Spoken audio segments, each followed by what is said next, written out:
All right, welcome to In Transit for this Thursday. A note from a listener from Lee, and I'll repeat it for our listeners. Highway 40 East from Vaudreuil, very slushy and slippery to change lanes. Also black ice on the 40 service road before Des Sources. Brake early, please. So it seems to be a tricky morning just because of the temperature, right? Hovering around zero and the snow on top of some ice. So like I said before with the pedestrians, take it easy out there. Now, we got an email the other day from one of our listeners, and they were asking for an update on the Île-aux-Tourtes Bridge. And it goes with other messages I've received on social media and other places asking for the same type of update. So we'll ask, and you shall receive. Today on In Transit, we're going to be taking a closer look at the Île-aux-Tourtes Bridge project. Construction began in the fall of 2023. What's happening right now? Rick Leckner is on the line, our CJAD 800 Wall of Fame traffic expert. Rick, welcome back. Good morning. And by the way, just to confirm, yes, driving is bad as there are numerous accidents, which is putting a strain on emergency resources. So and you do take it easy. People let their guard down, right? We went through such mess and chaos because of the two snowstorms. Right. So we're thinking, we're through it, but we're not, right? That's, I think, what's part of what's happening this morning. It's a very tough morning. Okay. So. Yeah. Okay, well, that's good that we can repeat this. We should repeat this as much as possible. Okay, Rick, let's head to the Île-aux-Tourtes Bridge. What have you found out? What is the latest here? So in a word, it's weather. The challenge of building or supporting the old bridge while the new bridge is underway is a massive one this year because since mid-January, it's been, from what I'm told, extremely difficult to maneuver the barges beneath the bridge. They have to bring in icebreakers, if you can believe it, almost every day. So this has dramatically slowed down the progress of the work. It's more dangerous. They have to be careful, and it's just put a dent in the schedule because, if you recall, they were supposed to have had 2 lanes each way by the end of December, by the end of 2024. Mm-hmm. That has not happened. And they're not even saying when they might have 2 lanes each way. So it's a very challenging situation right now.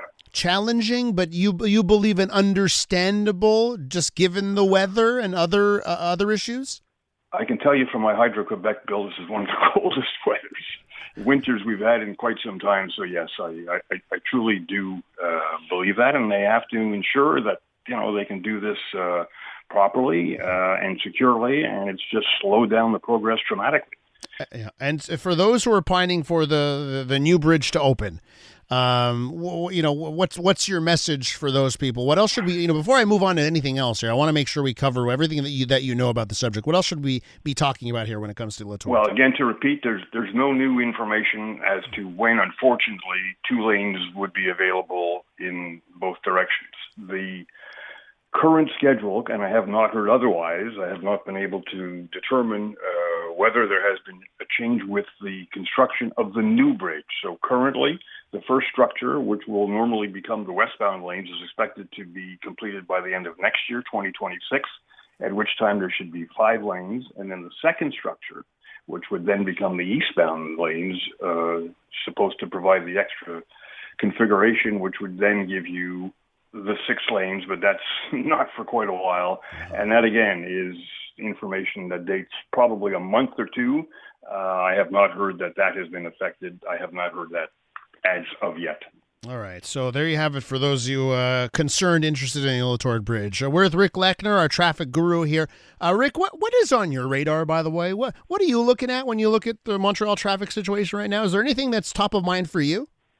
Well, there's just so much work that still has to be done. And I'm sure that if the problems at the Île-aux-Tourtes Bridge are causing delays, they may, I don't know, but they may be causing some delays over at the La Fontaine Tunnel, although most of that work is inside the tunnel, so it shouldn't be affecting it. But we all know that there have been delays, cost overruns with that one. What's going to be happening with the Metropolitan is still a big question mark. You and I have discussed that. I know a lot of people, including elected officials, are trying to see a whole new structure, but my information, as I mentioned to you in the past, that's not going to happen. Basically, what you see is what you're going to get for the next 25 years with a lot of construction to ensure that happens. I want to talk to you, Rick, about the Montreal Mobility Squad. And the question that I have for you is, do you believe they're competent? Because yesterday, here's what I went through. I have to go onto the Décarie southbound, Décarie Expressway southbound, and I use that intersection, that fabled intersection, Côte Saint Luc Road and Décarie, okay? Yes, right. Yesterday, and it's continuing today, by the way, but yesterday they blocked 2 of the 3 lanes headed east on Côte Saint Luc Road. They could have easily only blocked 1, but they blocked 2 lanes. The Montreal Mobility Squad, the SUVs were there. There were half a dozen people working. I don't know, working, air quotes working. And I was just so frustrated because it's rush hour and they made that already disastrous intersection as bad as possible. And I'm scratching my head when I see this mobility squad actually on location. What do you say to that? Does the mobility squad, are they actually competent? Do they know what they're doing? I've never been a fan of the mobility squad since it began. I'm not even certain how many vehicles they have out there, but whatever the number is, it's not enough. And this planning has always been deficient during rush hour.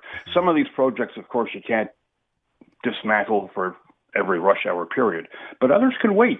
And not unfortunately, but the reality is, and the law is, that you need to have an extra lane for the security of the workers, because we have had workers injured. We have had workers killed.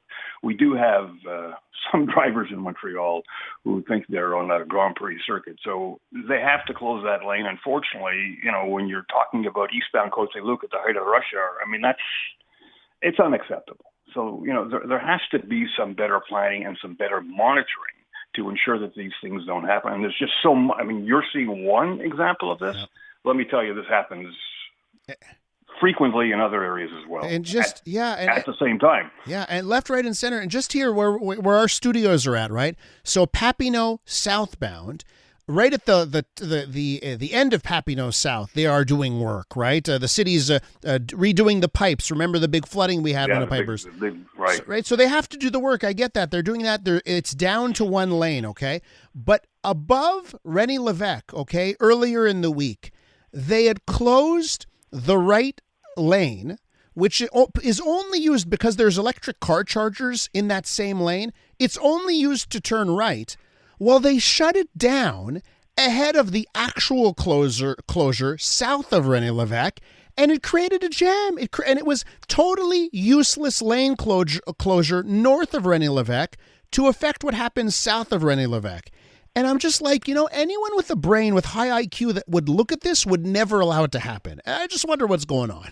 That's all I'm saying.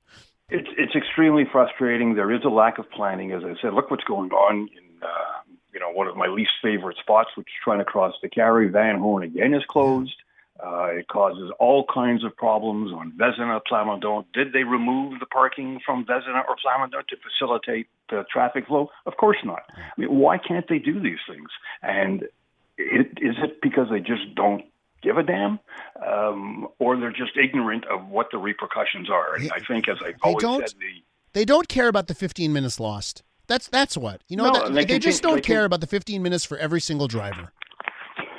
But they should, as you, of course, will agree. Yeah. And if it was 15 minutes, that would be not too bad. It's often more than that.